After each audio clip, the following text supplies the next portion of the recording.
Ito ang lunas ko, mainit na chamomile tea. Mahirap po tong ganitong pakiramdam. Siguro nararamdaman ko to para turuan kayo. So, bakit tayo nasusuka palagi? Ako nga medyo parang iba panlasa. Minsan parang nahihilo ka, pinapawisan ka, o baka kinakabhan ka, o parang nahihilo ka. Hindi mo na sure kung anong cause bakit nasusuka. May ano ba? May GERD ba? Maasim ba? So, tingnan natin. Bakit nasusuka? Yung iba, motion sickness, vertigo. So, kung may vertigo ka, nahihilo ka, pwede doon ng suka. Yung iba, merong migraine, masakit ang ulo, nasusuka.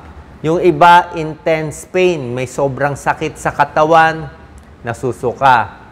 Yung iba, sobrang stress, ninenervyos, nagpa-panic attack, nasusuka. Sa akin, tingin ko parang GERD. Pag GERD, hyperacidity, syempre acidic yan. Pag akyat ng acid yan, masusuka ka. Minsan din, overeating. Parang ako, di ba, pag nagda-diet, gusto ko 1 baso, 2 basong tubig. Nakaipon na dito. Tapos, medyo malamig pa. Yan, parang laging mahangin ng tiyan ko. I think yan din ang problema. Makabag. So, makabag, mataas yung pressure. Kaya pag matagal ako nakaupo, kumakain, pwedeng maduwal, pwedeng masuka. Diba? Yung iba may stomach infection, may ibang causes pa. Yan. Pregnancy, baka buntis kung babae. Tapos meron mga side effect na gamot. O baka may sakit. May trangkaso, nasusuka, pwede rin. So, depende sa cause, pero ito, tingnan natin. Okay? Pag tiyan ang cause, sa akin, pwede itong chamomile tea na favorite ko itong chamomile. Yan, napakabango. Any supermarket, mabibili nyo. Kahit anong brand. So, chamomile tea, peppermint tea, pangkalma ng tiyan. Pero ang secret nga, wag din masyadong bondat. Tapos kung tiyan pa yung cause, ito expertise ko, dapat nakatayo ka. Itayo mo, ilakad mo. Kasi pag nilakad mo, at least yung pressure less para bumaba yung kung nauutot ka, yung kinain mo matunaw. Kasi parang nag-iipon yung pagkain kaya bumabalik, kaya nasusuka. Yung iba,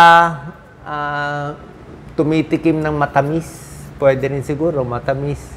Yung iba, ginger, apple cider, depende. Ito, seltzer, lime, lemon water, para lang maiba yung lasa. Pero ang point ko, hindi rin pwede masyadong bondat. Dapat pa konti-konti lang kinakain mo. Kasi nga yung overeating, mahina pa panunaw mo, ay pwede kang masuka. Kung tiyan ang cause, ayan, avoid eating or drinking. Ayan, pag nagsuka ka na, maganda wala mo ng laman ng tiyan. Kung gusto mo, hot water lang. Pag mainit na tubig, marerelax yung tiyan. Kung malamig na tubig, lalong parang na kumukulo. Rest your stomach. 5 to 10 minutes pa, sip-sip lang konti ng liquid. Ayan, maghintay ka muna ng mga 8 hours. Yung iba nga, 8 hours Wala munang kain. Bago unti-unti, yung unang kain mo, dapat malalambot lang. Brat diet muna.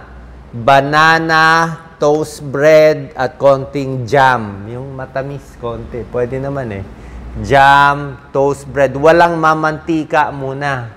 Simple. Gusto mo noodles, pero yung matabang.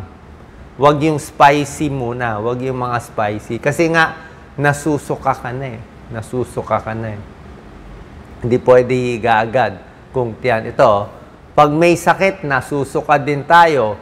So, mas gusto natin itong mga hot tea, itong mga lemon, orange, siguro pang maiba lang yung lasa, honey, matamis, buko, konti lang, huwag masyado marami. Ayaw mo yung mga oily, alak, kape, di ba? Mas iwas tayo. Yung iba naman, nasusuka, pag nagma-migraine, may ganun migraine-induced na suka. So, migraine man siya, or GERD man siya, o heartburn siya, dapat maluwag yung pantalon. Or mag-shorts ka ng maluwag, kaya ay maipit. Relax lang, hinga malalim. Baka nervyos eh. Pag nervyos, nasusuka din tayo. Yung iba, ice pack daw. Ice pack. Magpahangin. Diba? Baka nervyos ka. Claustrophobic eh. Nasusuka eh. Tapos, yung pagkain nga dapat konti-konti lang. Hindi pwede only rice. Half rice lang, tapos baka wala mo na masyadong liquid. Diba? So, mamaya, pag natunaw na yung pagkain, bago ka na uminom ng tubig. Kasi, napupuno yung tiyan mo eh. Ano, stay hydrated pero pa konti-konti. Tsaa o clear broth, parang nilagang manok. Clear lang. Huwag yung masyadong magatas, baka sumakit din tiyan mo. Ano, kalma lang. Warm cloth dito or cold pack, pwede rin siya. Fresh air, pahangin, relax lang. May mga gamot over the counter, pero doktor nyo na magbibigay. Okay? Hindi na ako mga metoclopramide. May tulong ba to sa suka? Ako, mas gusto ko hot water lang. Ito na lang ako, ginger na lang, luya. Pwede pa. Basta wag lang matapang. Mas malabnaw. Like ito si Doc Lisa, papagamit sa akin to 4 na beses. Kailangan maka-4 daw ako nito bago papalitan tong tea. Kasi nga masyado matipid eh. So, parang 1/4 lang yung gastos. Wala tayong magagawa kung matipid, diba? So, acid reflux symptoms. Okay? Pag acid reflux, ito yung problema natin. Nausea din. Susuka ka rin. Regurgitate. Ito problema ko kapon. Mali kinain ko eh. Kasi kumain ako ng spaghetti na oily. Yun lang ang gusto kong malasahan eh. So, spaghetti hindi maganda. Tomato sauce kasi causes heartburn. Oily causes heartburn. Tapos uminom pa ako isang 500 ml. Kaya na-regurgitate ako. Yan o, kaya boses ko medyo hoarse o. Yan o. Pag medyo paus ka, ano yan eh, GERD yan eh, yung acid umaakyat. Kailangan mo ng tubig, hot water para kumalma. So, pag-usapan natin acid reflux kasi yan ang common na cause din ng nausea. Ayan, no? Regurgitating sour liquid. Yan, no? Ayan, no? Kaya ka nga sumasakit, nauubo. Parang mahapdi ang lalamunan. So, pag ito problema, kaya nasusuka, may mga pagkaing iiwasan. Ito yung mga iiwasan natin. Okay? Oily kasi. Pag oily, matagal sa tiyan. Pag matagal sa tiyan, pag nagalaw ka, natawa ka, o na-burp ka, aakyat yan. Di masusuka ka. Pag naumpisahan, tuloy-tuloy na yung suka.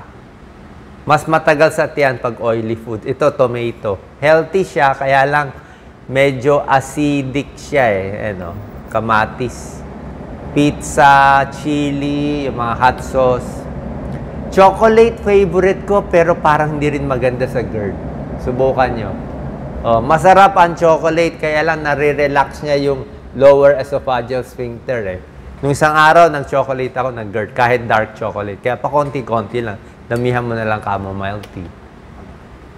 Garlic, onion, spicy foods, baka lalo ka masuka. Morning heartburn, yan. Minsan pagising sa umaga, siyempre galing higa ka eh.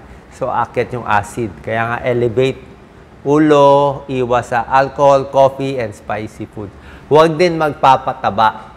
Mas mataba, mas nasusuka kasi nga masikip ang tiyan. Anong kakainin? Pampakalma, gulay lang. Pakonti-konti. Yan, mga pakwan, oatmeal. Yan, lean meat, seafood. Egg white pwede. Healthy fats, pwede rin. Lifestyle change, exercise. Sabi ko, di ba, galaw-galaw. Pag gumagalaw, mas natutunaw. Wear loose clothing. Pakita mo to, Doc Lisa. Maganda to eh. Pangsuka din to. Ayan, oh. Exercise, so para bumaba yung kinain. Sit up straight. Very important yan. Maganda tong tips eh.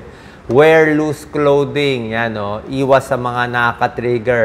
Spicy, alcohol, chocolate. Chew slowly. Ito kasalanan ko to. Mabilis ang kain, nasusuka.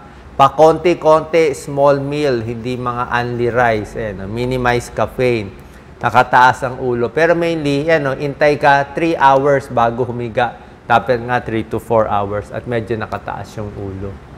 Okay? So, tulad na sinabi ko, other tips, huwag magpapataba, alam mo na yung mga iiwasang pagkain, elevate the head, di ba? Yung mga pampakalmang pagkain, sigarilyo, alak, siyempre, di ba? Hindi maganda sa tiyan. Other remedies to nga, mga peppermint, hot water na lang pag walang problema. Tight clothing, yan, masusuka ka dyan. Okay, tsaka pinakamahalaga, relaxation. Kasi nakita ko, minsan, pagkabado ka, ayaw bumaba talaga yung pagkain. Kasi matatakot ka, naku, machochoke na ako, mamatay na ako. So, kailangan marirelax ka. Re-relax mo. Pag nag-relax ka, re-relax din to, re-relax dito, re-relax ang tiyan, mas gagalaw yung bituka, mauutot, madudumi. Pag bumaba yung pagkain, hindi ka na masusuka. Dumaan na eh. Hindi magta-traffic sa sikmura. So, positive outlook may tulong din sa GERD at sa suka. Salamat po.